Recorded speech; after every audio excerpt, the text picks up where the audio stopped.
こんにちは、くまです。こんにちは、ぽぽです。今回なんですけれども、第38回の介護福祉士の国家試験の合格発表がありまして、合格基準点が64点と過去のテストの中で一番低い点数ということになりました。今回は合格基準点がこれだけ下がった理由について試験の結果を分析してみましたので聞いてください。では行ってみましょ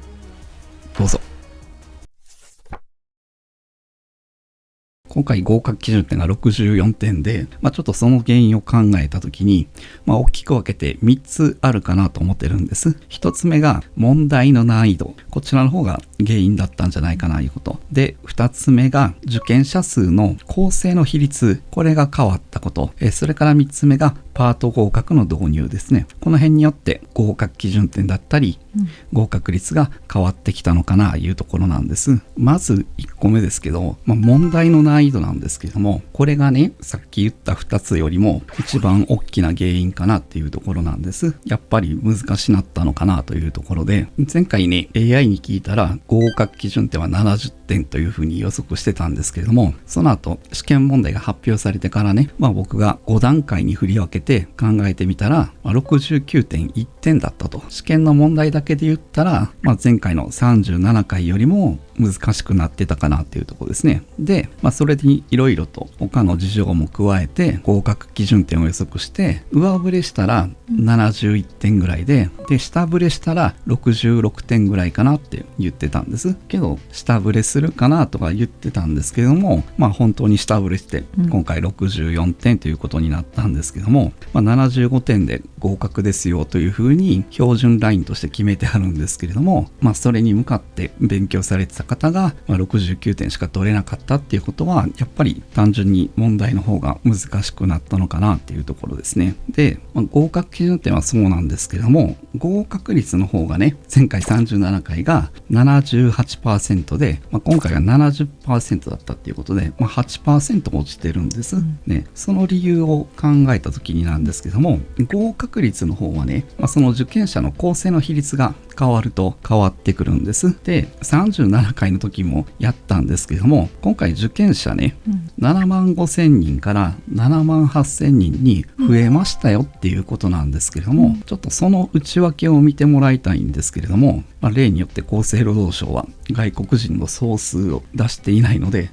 また計算してみたんです。今回受験者数7万8469人の中で、外国人の受験者の方は1万2119人なんです。これは前回の6400人と比べてほぼ倍になってるんですよ。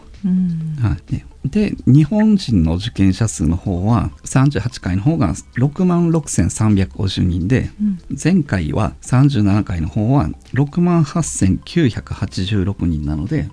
こちらの方も2600人減ってるっていうことですね。っていうことになると、外国の方の受験が増えて、日本人の受験の方が少なくなったってことですね。で、ここで間違っちゃいけないのは、もともと外国の方の合格率が低いので、合格基準点も下がったんじゃないかっていうふうに考える人もいるんですけれども、それはそうではなくて、確かに合格率の方は外国人の方が受験すると今のところ低下する傾向があるんです。けど合格基準点の方は平均点には影響するんですけれども、全体の合格には影響しないということなんです。例えばなんですけれども、第36回から37回にかけて外国の方が2541人増えたんです。で、日本の方は36回から37回にかけて1749人減ったんです。今回と同じように外国の方が増えて日本の人が減ったんですけれども、合格の基準点を見てみると36回が67点で37回が70点と3点上がってるんです。で、さらに日本人の方の合格率を見ると37回の日本人の合格率は 82.3% だったんですけども、今回日日本人の方だけの合格率は 76.6% なんです。37回の時と比べて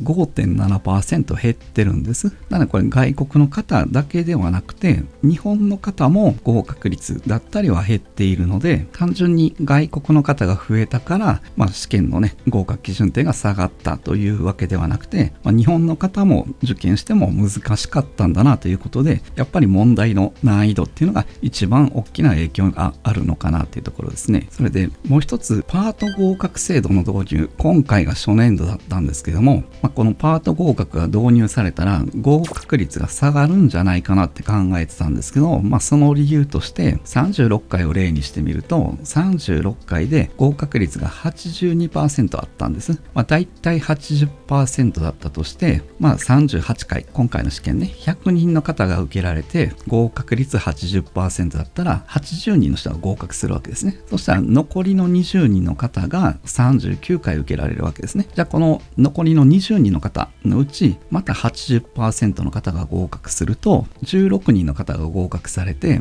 4人の方が残るわけですね。この4人の方が40回受験されるとだいたい2人か3人ぐらい通るんですね。仮に2人通ったとして、じゃあ残ったのは2人ですっていうことなんですね。そしたらね、結局38回39回40回と合わせた時に合格率は何%になりますかというと、40回終わって残った人が2人なんだから98人の人が合格してるんです。っていうことはこのまま 80% を維持すると合格率 98% になるよっていうことですね。これでいくとですね、かなり通り過ぎるというか、ちょっとバランスがおかしくなるので、それだったら 80% 以下にするんじゃないかなと思ってたんです。そうしたら今回 70% だったってことですね。ということで、今回ですね、64点と 71% っていうことだったんですけれども、確かに受験者の割合によって合格率というのは影響するんですけれども、合格点を直接決める要因ではないということなんです。なので外国人が増えたからとか、日本人が減ったからというようなことで合格の基準点が決まったわけではないってことですね。合格の基準点決めるのはあくまでも複合的な要素で、絶対的な評価と相対的な評価ですね。試験全体のバランスによって決まりますよということになります。今回はこんなとこでした。雑談のコーナーです。お疲れ様でした。お疲れ様です。眠たいですか？ということでここでコメントの紹介なんですけども、この38回のシーズンでコメントをいただいた最多投稿数というか、